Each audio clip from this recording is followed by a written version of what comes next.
So, tell me how you've been. Oh, don't even start. I have had such a long week. I've worked overtime this whole week and I'm so looking forward to tomorrow. Oh, I hope I didn't bother you by asking you to come over. No, it's okay. I've got a day off tomorrow because it's Saturday anyway, so it's totally fine. Oh, my manager just asked me to work tomorrow and it's Saturday. Tell him no. You need to rest. I can't. I don't want to disappoint him. Are you sure? Yeah, I'd rather just go to work than cause any drama and get on his bad side. Are you this person? Do you do this kind of thing?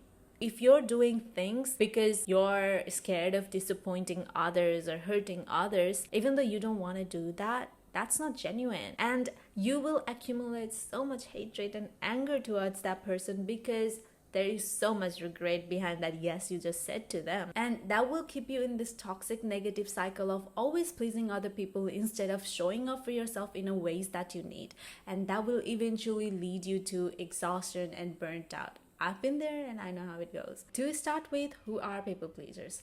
People pleasers are those people who go extreme to please others that they neglect themselves and put others' need first. But let's be clear on one thing, do not confuse this with being kind and nice is a bad thing. Everyone's a people pleaser on certain level. That's a basic for being human beings because we are social creature and we like to take care of those we love. People pleasing is necessarily not a bad thing. It at some point help us grow our connection with each other as relationships are give and take and we do something to make them happy and they do something to make us happy. It's only bad when you go beyond your boundaries and start to neglect yourself so you can please someone.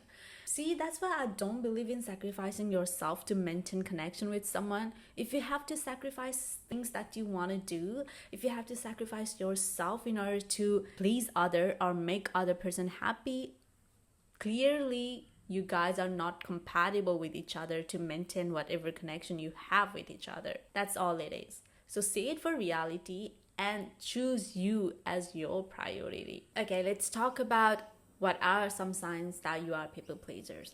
If you feel guilty or hesitant to say no to things even though you don't want to do it, you're very highly sensitive about what others are gonna think, very hard to make your own decisions, seeking validation or approval from others, or saying sorry all the time, and so on. Those are the very basic signs that you're people pleasers. But doesn't it make you wonder, how do we end up being people pleaser? So having a pattern of people pleasing might have lots to do with how our relationship with our parents or people who used to take care of us when we were child used to be. And you know, when we're a child, we try so hard to please our parents, and especially if your parents used to work a lot, and that's like everyone's parents. But we at that age need so much love and attention that we would do anything to just get that. That's why we try so hard to please our parents, but we also knew how to stay on that line of being nice child because you don't want to disappoint your mom or dad or someone who's taking care of you. So our brain directly connects this with survival mechanism because we are so heavily dependent on our parents at that young age. That's why we please them so hard and not try to disappoint or make them mad, because if they abandon us, there is no chance that we will survive in this world. But the thing is, the attachment that we had with our parents never goes away if you are not aware about this pattern. It will keep transferring to people after people, and this usually happens because you haven't gained sense of self yet. And I also read this somewhere, apparently people pleasing works like addiction, and I thought, wow, that actually makes sense, because you know, when you don't have sense of self, you actually want to be able to make others happy so you can get that validation and approval from them, and that also kind of gives you surge of adrenaline because you're actually sacrificing yourself and your time to make others happy. And wow, doesn't that sound like a superhero thing to do? But that's the delusion that you have in your head, and that actually is kind of ruining your life, because when you're sacrificing yourself to make others happy, you're not showing up for yourself enough, and that makes you seek more validation from others, and you will go people please again to get that validation. But the validation got from others will never be enough, so this cycle of negative pattern you have will keep going on and on and on unless you interrupt it. So how do we stop this toxic trait? Number one, gain and improve your sense of self. Everything that I'm going to talk about in this video will help you improve your sense of self. Gaining sense of self simply means acknowledging all you are and all you believe and building them up. When you realize or when you acknowledge yourself as a complete person, that's when you realize you don't really need someone to survive. And this is a way you break this pattern of survival mechanism by telling or reassuring yourself that you've got you to take care of yourself now. Number 2. Take time to make decisions. Lots of time, if you have people pleasing tendency, you say yes to things so easily. You don't even take time to think about it. Next time someone asks you to do something together, tell them you will think about it and take your time and make conscious choice on what are you willing to do and what are you not. What is your priority? What would you like to do? And this will not only save you from not doing what you don't want to do, but also help you build trust in yourself and your decision. And remember how we talked about in the beginning of this video that most of the time people pleasers find it hard to make their own decision. This will help you change that. And also, if you're saying no, say it in right way. What do I mean by that is, I read this book called Feel the Fear and Do It Anyway. Amazing book by Susan Jeffers. And she says something like, when you're saying no to things, don't say I can't do it because I've got something to do. When you're saying words like I can't, it makes you feel helpless. It makes you feel like you're the victim of situation and you're powerless. And I know you're saying I can, but all your brain hears is I am weak because I can't. Instead, it starts saying, I don't want to do it because I am doing something else. When you're saying, I don't want to do it, it sounds like choice and it sounds like you're prioritizing something that's far more important to you. And that's powerful. I know it sounds like such a small way of changing how you say things and it feels like why bother? But what kind of story you're putting in your head does really matters because it impacts the way you show up in the world and for yourself as well. So make sure you say things in the way that makes you feel powerful, not victim. Number 3 is choose your circle wisely and set boundaries. There's always gonna be people who will take advantage of your kindness, intentionally and unintentionally. So take a note. In your circle, is there someone who is always making different excuses when you need them, but is always asking help from you?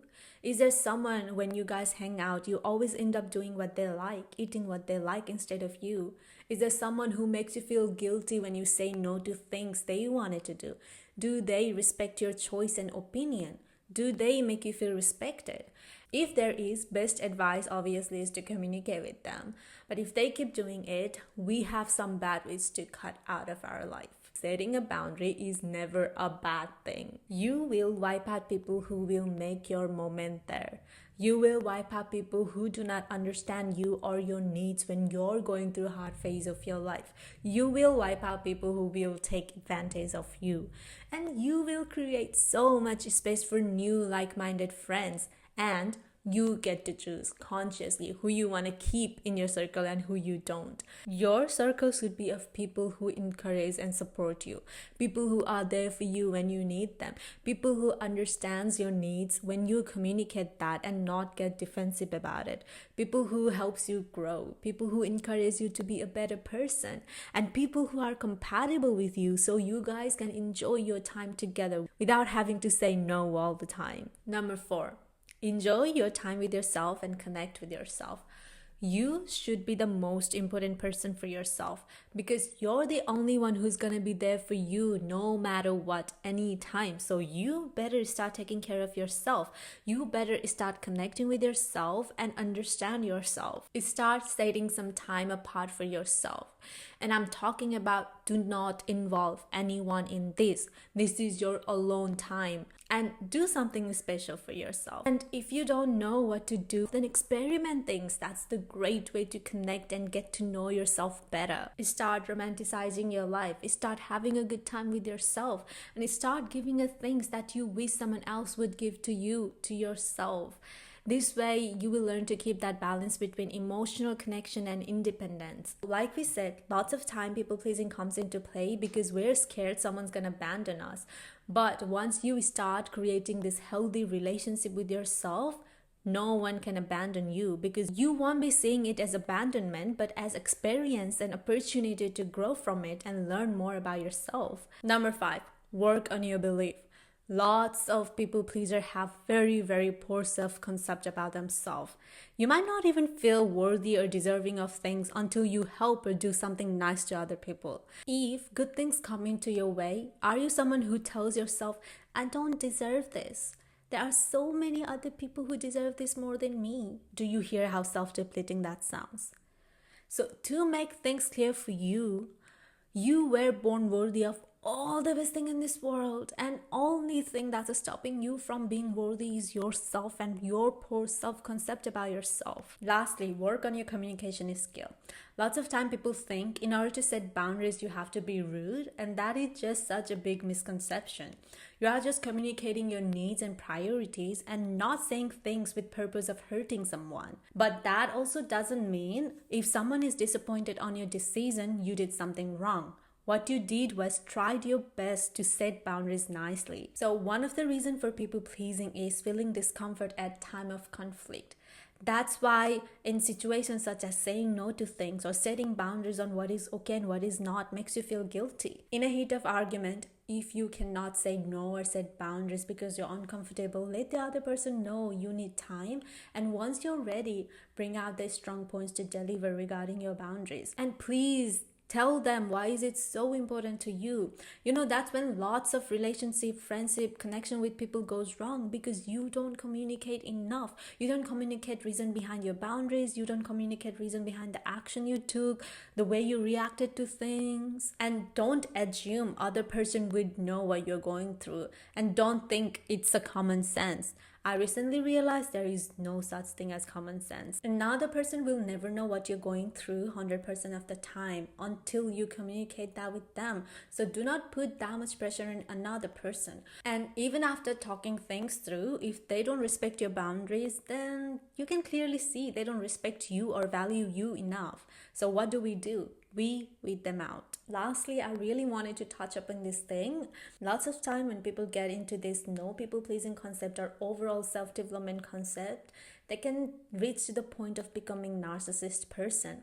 As a social creature we thrive in having a community and connection with one another. But when we are so self-focused, we tend to isolate ourselves from community and tend to forget that society that we build now is going to impact the next generation. If everyone's me and me, who's going to think about us and we as a community? With social media and internet, we don't get to connect with people in deeper level as it is. And lots of people already feel so isolated, which is one of the leading cause of depression. And depression is one of the leading cause of suicide. In 2023 alone, there was 700,000 suicide worldwide. And on top of that, when we are doing this self-focused regime or system, imagine what it's gonna be like in next generation, how much suicide rate is gonna increase. So it's really necessary to not forget to be kind and humble with others and maintain that balance between people pleasing and narcissism. Okay, we've come to the end of the video, but I hope you enjoyed it and I hope you get something out of it, and I really appreciate you being here. And also please don't forget to subscribe, like and comment, and maybe share this video, because that would really help me a lot. Then I'll see you on my next video. Bye. I love you. Mwah.